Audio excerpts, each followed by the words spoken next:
It's the real news. I'm Aaron Mate. Today is the 16th anniversary of one of the most consequential pieces of U.S. legislation this century. It's called the Authorization for Use of Military Force Against Terrorists, or the AUMF.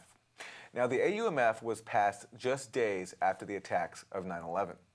But in the 16 years since, it's been used as a blank check for U.S. military action around the world, including in Iraq, Yemen, and Syria today. Well, on Wednesday, the Senate rejected a new effort by Senator Rand Paul to repeal the AUMF and debate a new authorization for war. Many Democrats joined with Republicans to defeat the measure by a count of 61 to 36.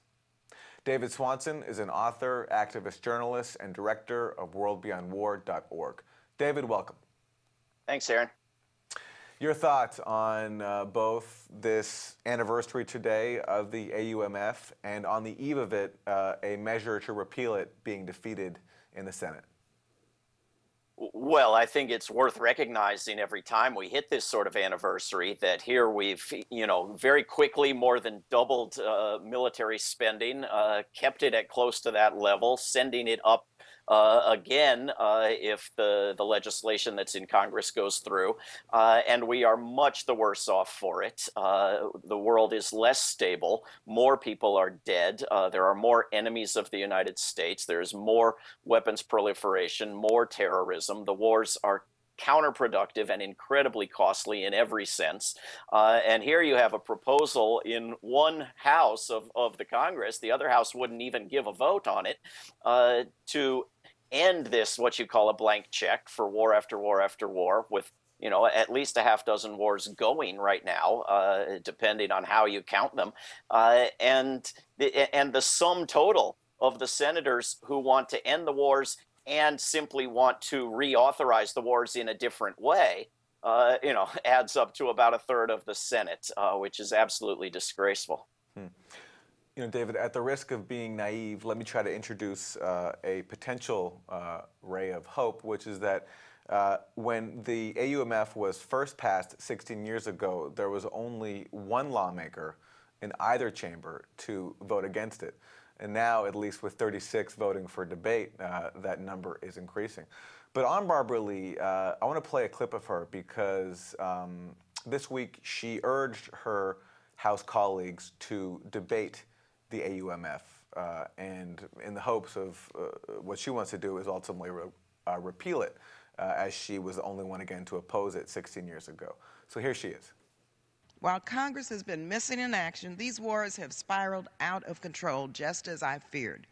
A recent report from the Congressional Research Service shows that this authorization has been used more than 37 times in 14 countries to justify military action.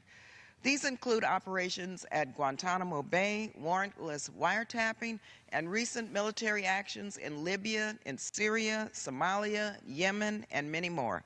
And this report only looked at unclassified military actions. How many more military actions are happening without the knowledge of the American people? In the 16 years since the AUMF was enacted, 3 presidents have used this legislation to wage endless war.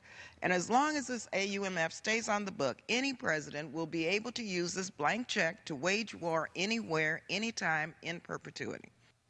So, David, your thoughts on what she's saying there, and also in the context of the House, which she's a member of, there was some movement there a few months ago. We spoke to you earlier in the summer when the House Appropriations Committee had advanced a measure to debate the AUMF. So there was, at least for a moment, some signs of some movement in the House. There was, undone then by the House so-called leadership. I think what Congresswoman Lee did in her vote 16 years ago was absolutely right. And I think that what she says is absolutely right. But I think there's something additional she should say, and I can't imagine why she doesn't and why nobody on Capitol Hill does. And that is that even if the president has this AUMF, even if the president has a congressional declaration of war in all the specifics for each and every war, it doesn't make a single one of these wars legal, because they are all illegal under the United Nations Charter, and they are all illegal under the Kellogg-Briand Pact. And if we're going to try to be a nation of laws, cooperating with the rest of the world as a legal enterprise, we ought to recognize treaties that the United States is party to as the supreme law of the land under Article 6 of the Constitution.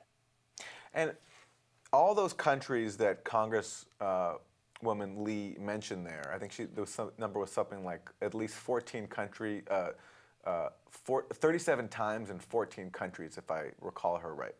Can you talk about just the expansiveness of that, how the U.S. has managed to take a measure that was passed in response to 9/11 to wage war wherever they want? Yeah, well, this measure in the Senate would have repealed 2 AUMFs, including the second one from a year later on Iraq in particular. But it is the original one that has been most used and abused, has been treated, in fact, as an open-ended blank check for war anywhere, anytime. When, if you actually read it, it authorizes, arguably unconstitutionally, but it authorizes war on those responsible for the attacks of 9/11 and those associated with or supporting those responsible in those attacks. And of course, it doesn't actually, if you read the language of it, authorize most of the war making that it's been used for. But it's been used for endless ongoing wars, not only in Afghanistan and Iraq, but in Pakistan, in Syria, in Yemen, along with Saudi Arabia, an overthrow in Libya, significant war making from the air and otherwise in Somalia, drone strikes, missiles from drones and missiles from ships in countries around the world. The Intercept just has up an article based on what an organization was able to obtain with a FOIA request from the White House on what in the world makes attacking Syria legal.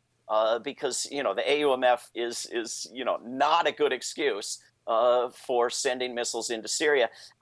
And whether you take this as good or bad, in contrast to the Obama White House, which put out the most ludicrous legalistic claims for its actions, as did the Bush White House, the Trump White House just, sent back a bunch of what it had been saying publicly and didn't even bother to make any legal case whatsoever for its war making in Syria. It just doesn't care. And the question is whether anybody will force it to care. And Congress, of course, has the power to cut off the money if it would. It also has the power to impeach a criminal president. But it didn't do it with Bush. It didn't do it with Obama. Will it do it with Trump? More than likely, if it does, it will be for some other reason other than this most serious offense. Well, on that issue of the Syria request, what did the White House actually say when they were asked to outline the legal basis for that military strike back in April? They really didn't. They really didn't say. And all they turned over in response to this FOIA request was public statements they had made, blurbs from individuals praising their bombing of Syria, nothing resembling a legal case, where if you went back to, the Obama White House had people like Harold Koh, who was virtually the only, legal scholar respected in the corporate media who supported Trump's bombing in Syria. You had people like him making the most ludicrous claims that bombing a nation like Libya would not be war or even hostilities. It would be, non-hostile bombing. Whereas the Trump White House really can't be bothered. It isn't even making an effort. So, David, let's talk about the activism around this issue. A few months ago, we did a story here on The Real News with one of the authors of a study out of the University of Minnesota, if I recall correctly, basically linking communities' rate of military sacrifice, military casualties, to support for Donald Trump. And what they found was that since in these communities Hillary Clinton was perceived as the pro-war candidate based on her record of support for the Iraq War and then her instrumental role in the Libya intervention, and also concurrently you had Trump on the campaign trail painting himself, at least with his rhetoric, as being anti-war. He claimed to oppose the Iraq War. he criticized Hillary's stance on these issues, that led to a higher vote for Trump in areas where people have lost family members, community members to foreign wars. And I'm wondering, on an activist level, do you see potential there for trying to reach those people on issues like this, of this endless AUMF?